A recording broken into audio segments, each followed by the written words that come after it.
میرے لورز بھی ہیں، میرے ہیٹرز بھی ہیں. یہ عزت اللہ کی طرف سے ہے. کسی کی ذلت ہے تو وہ اللہ کی طرف سے ہے. ان کے لیے ضرورت ہے کہ نوک نوک کہ ہم نے جو کچھ بھگتنا تھا، جو کچھ بیڈ ٹائم جو بھی ہم نے دیکھنا تھا وہ دیکھ چکے ہیں. حسن ایوب خان کے تمام دیکھنے والوں کو السلام علیکم ناظرین. امید ہے آپ خیریت سے ہوں گے اور میری بھی طبیعت پہلے کے مقابلے میں خاصی بہتر ہو چکی ہے. کل جو ہم نے پوڈ کاسٹ چلایا تھا جلال خان کا، وہ ہم نے لاسٹ منڈے کو ریکارڈ کیا تھا، تو لہٰذا اس میں جو مساجد والا جو سوال ہے جو تصدیق کی سہیل آفریدی صاحب نے، اس کا ذکر نہیں کر سکا. لیکن آج سہیل آفریدی کا جو معاملہ ہے اس کو بھی ہم، کیونکہ ان کے خلاف مقدمہ درج ہو چکا ہے، تو وہ معاملہ اس ولاگ کے اندر شیئر کریں گے آپ سے. مین بات، پہلی جو سٹوری ہماری ہے وہ 27ویں آئینی ترمیم کے حوالے سے ہے. 27ویں آئینی ترمیم جو ہے وہ، اگر آپ کو یاد ہوگا تو اسی پلیٹ فارم سے میں نے آپ کو بتایا تھا کہ حکومت جو ہے وہ 27ویں آئینی ترمیم لانے جا رہی ہے. 27ویں آئینی ترمیم آنے جا رہی ہے اور بہت زیادہ آنے جا رہی ہے. 27ویں آئینی ترمیم کے اوپر گراؤنڈ ورک سٹارٹ ہو چکا ہے. 27ویں آئینی ترمیم کے اوپر بات چیت ہو رہی ہے اور مسودہ وغیرہ بھی بات کی بات ہے. لیکن ایک چیز جو ہونے جا رہی ہے، جس پر تقریباً اتفاق رائے ہو چکا ہے، وہ معاشی اصلاحات ہیں. وہ جو آپ کی ٹوٹل ٹیکس کلیکشن ہے، ٹوٹل بجٹ ہے، اور پھر اس میں جو تقسیم ہے صوبوں کے اندر، اس کے اوپر جو ایک فارمولہ جو کہ سب کے لیے ایکسیپٹیبل ہو، اس قسم کے فارمولے کے اوپر کنسنسس کے قریب معاملات پہنچ چکے ہیں. اور اس پہ جو چیزیں میں نے بتائی تھی تو الحمدللہ وہی باتیں تقریباً سامنے آئی ہے. بعد میں ان میں رد و بدل ہو جاتا ہے، لیکن جو حکومت کا اوریجنل مسودہ تھا اس کے اندر NFC بھی موجود تھا، جوڈیشل اصلاحات بھی موجود تھی. یہ دو باتیں میں نے کی ہیں. تو ابھی جو یعنی حکومت جو منظور کرانے جا رہی ہے آئینی ترمیم، اس میں جو فیڈرل کانسٹیٹیوشنل کورٹ ہے، یعنی وفاقی آئینی عدالت، اس کی کریشن، اور جو دوسری بات ہے اس میں کہ 243 کے تحت جو اس میں جو ترمیم ہے وہ کرنی ہے، جو کہ سینٹرل کمانڈ آپ نے رکھنی ہے. اور پھر تیسری چیز جو ہے جو استثناء ہے، جو عہدے ہیں پریزیڈنٹ آف پاکستان کا، فیلڈ مارشل کا، مارشل آف دی ایئر کا، یا وہ نیوی کا جو فلیٹ والا عہدہ ہے، ان تینوں عہدوں کو استثناء دینے کے حوالے سے بھی جو ہے وہ ترمیم میں شامل کیا گیا ہے. جو چیزیں ترمیم میں شامل نہیں کی گئی، جو بعد میں تجاویز آئی تھیں لیکن ان کو منظور نہیں کیا گیا، وہ تو ایک باپ پارٹی کی جانب سے کہا گیا تھا کہ بلوچستان کی جو صوبائی اسمبلی کی نشستیں بڑھائی جائیں اور قومی اسمبلی میں بھی بلوچستان کی نمائندگی جو ہے وہ سیٹوں میں جو ہے وہ اضافہ کیا جائے. تو یہ جو تجویز تھی اس کو منظور نہیں کیا گیا. اور MQM نے بھی جو بلدیاتی انتخابات کے حوالے سے اپنی تجاویز پیش کی تھی، اس وقت ان کو بھی جو ہے وہ 27ویں آئینی ترمیم کے جو مسودہ ہے جو آج بل پیش کیا جا رہا ہے اس میں شامل نہیں کیا گیا. جبکہ میں اگر پرسنلی مجھ سے پوچھے تو میرے لیے یہ بڑا انٹرسٹنگ بھی تھا، اور میں MQM کی جو پرپوز امینڈمنٹس تھیں کانسٹیٹیوشن کے اندر، میں ان کو سپورٹ کرتا ہوں. اور یہ بیسکلی ضروری ہیں، یعنی بلدیاتی انتخابات کو اسٹرینتھن کرنا اور ان کو آئینی تحفظ دینا اور ان کو انشور کرنا کانسٹیٹیوشن کے اندر کہ اس پر صوبائی حکومتیں کوئی واردات نہ ڈال سکیں.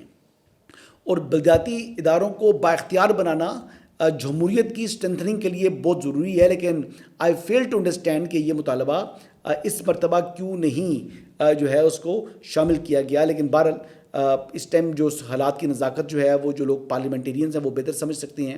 عوامی نیشنل پارٹی کا جو مطالبہ تھا خیبر پختونخوا کے نام کی تبدیلی کے حوالے سے، تو اس حوالے سے بھی یہی بات سامنے آئی ہے کہ حکومت نے مزید وقت مانگ لیا ہے عوامی نیشنل پارٹی سے. یہ مطالبہ تو تسلیم کر لیا گیا ہے، لیکن اس مطالبے کو تسلیم کرنے کے ساتھ ساتھ ان سے مہلت مانگی گئی ہے کہ ہمارے پاس نمبرز ہیں تو ہم 28ویں آئینی ترمیم کے اندر اس کو منظور کر لیں گے. تو اس کا مطلب یہ ہے کہ اب چند ماہ کے بعد 28ویں آئینی ترمیم بھی، اس کی بھی آمد ہے، لیکن یہ ابھی تو موقع نہیں ہے اس پر بات کرنے کا. یہاں تک بات کریں تو اس وقت سینٹ کے اندر جو حکومتی ایک رکن ہے، اللہ تعالیٰ ان کو صحت و تندرستی عطا فرمائے. ہمارے تو سینئر ہیں عرفان صدیقی صاحب علیل بھی ہیں بلکہ وینٹیلیٹر پر ہیں، اور اللہ تعالیٰ ان کو صحت و تندرستی عطا فرمائے. ان کے صاحبزادے سے ایک دفعہ میری ملاقات ہوئی تھی دبئی کے اندر. وہ دبئی بیسڈ ہی ہیں، بڑے اچھے شریف النفس لوگ ہیں جی، بڑے اچھے انہوں نے زندگی گزاری. ایک یہ کہہ سکتے ہیں جی کہ ایک تھنک ٹینک ہیں. ان جیسے لوگ اب ہمارے معاشرے کے اندر موجود نہیں ہیں. یعنی اراؤنڈ جو ہے نا وہ کہہ دیں کہ پورے پولیٹیکل ارینا کے اندر تمام کے تمام جو سیاسی لوگ ہیں وہ سینیٹر عرفان صدیقی کو قدر کی نگاہ سے دیکھتے ہیں. بہرحال جی he is not available to vote. جان ہے تو جہان ہے جی. اس میں پھر کچھ لوگوں نے یہ سمجھا کہ حکومت کے پاس شاید نمبرز پورے نہیں ہوں گے یہ، لیکن حکومت نے اس کے باوجود جی دعویٰ کیا ہے کہ تمام چیزیں ہمارے پاس نمبر گیم پوری ہے. اور اس حوالے سے جو ہمارے سینیٹر فیصل ووڈا ہیں انہوں نے تو یہاں تک کہہ دیا جی کہ 27ویں آئینی ترمیم کو آپ منظور تصور کریں. وہ کیا کہہ رہے ہیں آئیے سنتے ہیں. ہم اپنا کام کر چکے ہیں کیونکہ یہ پاس ہو گئی ہے. ٹھیک ہے، یہ تو ابھی آپ کو جمہوری روایتوں کے پیش نظر کہ آپ لوگ سب نہ سوال جواب کریں تو جمہوریت بھی آپ کو لے کے چل رہی ہے آپ کے ساتھ ساتھ. جب فیصل ووڈا کی گفتگو آپ نے سنی تو ان سے تھوڑا سا مختلف لیکن تھوڑے سے کہتے ہیں کہ پارلیمانی انداز میں بیان کیا جو وزیر اطلاعات ہیں عطا تارڑ صاحب. وہ فرماتے ہیں کہ تمام چیزیں سموتھلی چل رہی ہیں اور کوئی مسئلہ نہیں ہے، یہ ترمیم جو ہے وہ ہم بآسانی منظور کرا لیں گے. وہ کیا فرما رہے ہیں آئیے سنتے ہیں. الحمدللہ آئی تھنک بہت اسموتھ ہے سارا پروسیس. لیکن تمام چیزیں جو ہیں وہ بڑی خوش اسلوبی سے طے ہو رہی ہیں. کوئی اس میں میرا خیال ہے کسی چیز میں کوئی دقت یا کوئی امپیڈمنٹ نہیں ہے. انشاءاللہ سب ٹھیک ہوگا. آپ نے یہ عطا تارڑ صاحب کی گفتگو بھی سنی. رانا ثناء اللہ صاحب جو ہیں وہ بات کہتے ہیں جی کہ جو یہ تحفظ فراہم کیا جا رہا ہے یعنی جو عہدے ہیں جو قومی ہیروز کے، یہ تحفظ فراہم کرنا بنیادی طور کے اوپر یا امیونٹی دینا، یہ ان کو آنر کرنا ہے ان عہدوں کے اوپر جو نیشنل ہیروز ہیں. رانا ثناء اللہ صاحب کی گفتگو سنتے ہیں. اور یہ جو استثناء ہے وہ تو ان کو جو اعزاز دیا گیا ہے as hero of the nation اس سے متعلق ہے کہ وہ واپس نہیں لیا جا سکتا. اب اپنی سنی بات رانا صاحب نے تو یہ کہہ دیا جی کہ یہ قومی ہیروز ہیں اور یقین طور پہ قومی ہیرو ہوتے ہیں. جو جنگ جیتتا ہے وہ جنگ جو جیتتا ہے وہ یقین طور پر ملک کے وقار کو بلند کرتا ہے. اور جس طرح مارکہ حق کے دوران پاکستان کا وقار بلند ہوا تو پھر جو جنگ جیتنے کے اثرات ہم اپنی آنکھوں سے وٹنس کر رہے ہیں. بہت سے سینئر پولیٹیشنز کہتے ہیں کہ ہم نے جو پاکستان کو آج دور حاضر میں عزت ہے پاکستان کی اقوام عالم میں، یہ عزت پہلے کبھی نہیں تھی. اور یہ بات جو ہے وہ ریپیٹڈلی اس پر بات کر رہے ہیں. لیکن بہرحال جی ایک سینیٹر کی ایبسنٹ ہونے کی وجہ سے حکومت تو کہہ رہی ہے ہمارے سینیٹرز مکمل ہیں، جبکہ اپوزیشن نے یہ ایک قسم کا الزام عائد کر دیا ہے کہ ہمارے جو 4 سینیٹرز ہیں وہ غائب ہیں. کیونکہ جو تحریک انصاف کے 2 سینیٹرز کے حوالے سے بتایا جا رہا ہے کہ وہ اس وقت سامنے نہیں ہیں. لیکن جب ان سے متعلق سوال کیا گیا بیرسٹر گور صاحب سے جو کہ چیئرمین پی ٹی آئی ہیں، تو انہوں نے بڑے انٹرسٹنگلی جو ہے وہ ریئیکٹ کیا. کہتے ہیں پوچھ کے بتاتا ہوں، ذرا چیک کر کے بتاتا ہوں. نہیں ہمارے میں پتہ کر لیتا ہوں سر. اب بیرسٹر گور صاحب نے کہا چیک کرتا ہوں یا میں معلوم کرتا ہوں یا پوچھ کے بتاتا ہوں. اب اللہ بہتر جانتا ہے. وہ شہباز شریف صاحب کا مذاق اڑاتے ہیں لیکن یہ دیکھیں یہ بالکل برجستہ طریقے سے انہوں نے یہ بات کی ہے. لیکن بہرحال جی آگے بڑھتے ہیں. جی 4 سینیٹرز غائب ہیں یا نہیں ہیں. ابھی کہتے ہیں کہ آدمی نائی کے پاس گیا، اس نے کہا میرے سر پر کتنے بال ہیں، تو اس نے کاٹنے کے بعد اس نے کہا گن لو کتنے بال ہیں. تو بات یہ ہے کہ حکومت کو اپوزیشن کے سینیٹرز درکار ہیں یا نہیں درکار، تو وہ چیز سامنے آ جائے گی. اچھا جی آگے بڑھتے ہیں. جی کافی باتیں کرنی. تحریک تحفظ آئین پاکستان نے جی ان کا اجلاس ہوا کمیٹی روم کے اندر پارلیمنٹ کے اندر. انہوں نے جی مسترد کر دی جی 27ویں آئینی ترمیم کو. نہ صرف مسترد کیا بلکہ انہوں نے کہا جی ہم اس عمل کا حصہ نہیں بنیں گے. اور وہ کہتے ہیں نا وہ دل جلے ہیں آج کل، وہ دل ان کا جو ہے نا وہ جلتا ہے، سڑتا ہے، کڑتا ہے. تو وہ عمل کا حصہ اس لیے نہیں بن رہے کہ ان کو معلوم ہے کہ ان کو اپنی شکست دکھائی دے رہی ہے، وہ راستہ روک نہیں سکتے.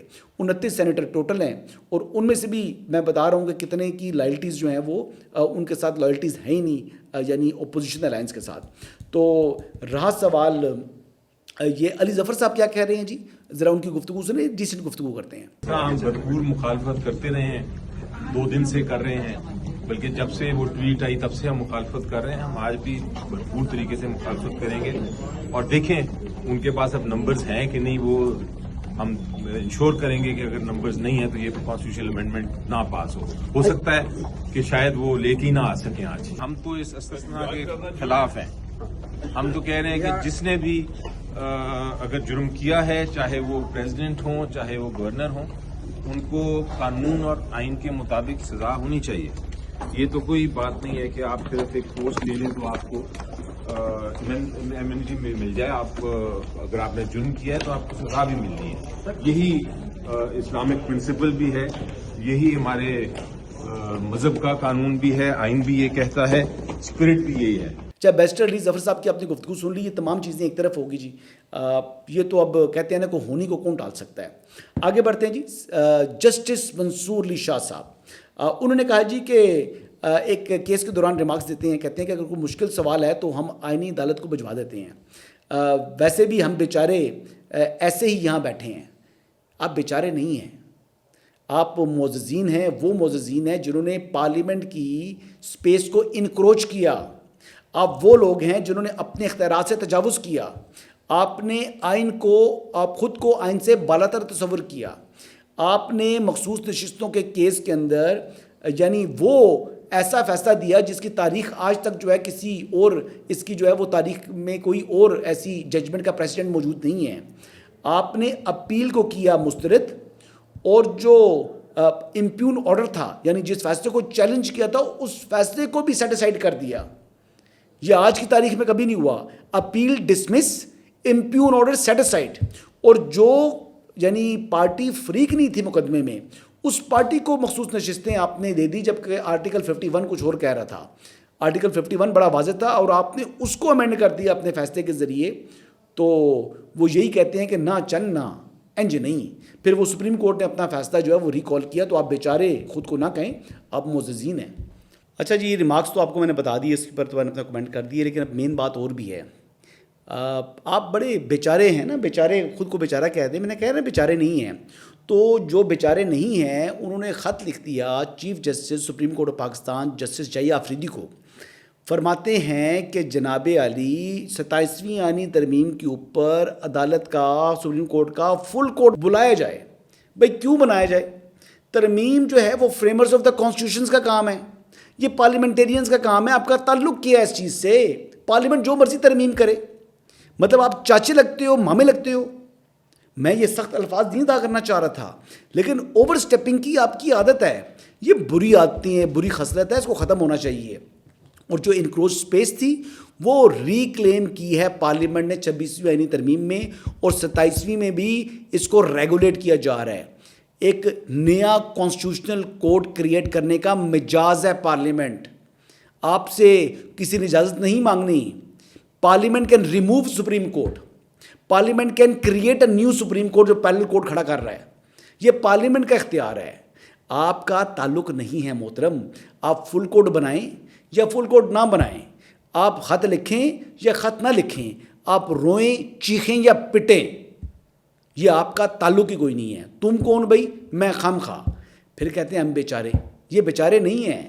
میں پہلے کی دفعہ کہہ چکا ہوں یہ بیچارے نہیں ہیں, تو اس لیے آج ہی میں نے بات ثابت کر دی. پہلے جو صبح انہوں نے بات کی تھی اور ابھی ان کا جو ہے وہ خط سامنے آ گیا ہے جس نے یہ ظاہر کر دیا ہے کہ یہ کوئی بیچارے نہیں ہیں, بلکہ یہ اوور سٹیپنگ کرتے ہیں اور آئین پاکستان سے خود کو بالاتر تصور کرتے ہیں. بہرحال جی, وہ 5 معززین جو اسلام آباد ہائی کورٹ کے بھی ہیں, تو دیکھتے ہیں کہ کہاں جاتے ہیں.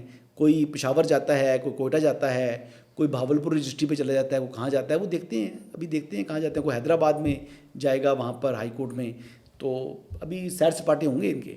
بہرحال جی آگے بڑھتے ہیں جی. سہیل آفریدی صاحب نے کی غیر متنازع جو بیان دیا انہوں نے مساجد میں کتے باندھنے کے حوالے سے, اس پر آج وفاقی وزراء نے شدید اپنا رد عمل دیا ہے.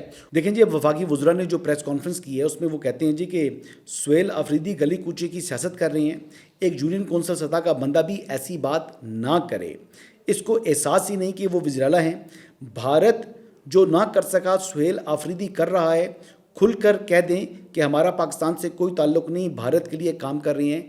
یہ جناب کہا جو وفاقی وزیر ہیں امیر مقام صاحب. ابھی تو یہ ٹاسک لیا کہ سارے اداروں کو اتنا بدنام کیا جائے اور ان پر اتنے جھوٹے الزامات لگا لیا جائے, ان کو اتنا ڈیویلیو کیا جائے کہ جو کام میں کہوں گا کہ انڈیا نہ کر سکا وہی ٹاسک اس نے لیا. وہی ٹاسک اس نے لیا اور جو اس کے اسٹیٹمنٹ اور جو کچھ آ رہا ہے اسی دن جو اس نے اسٹیٹمنٹ یاد دیا, یہ تو کوئی کہنے کی بات یہ ہے کہ وہی فوجی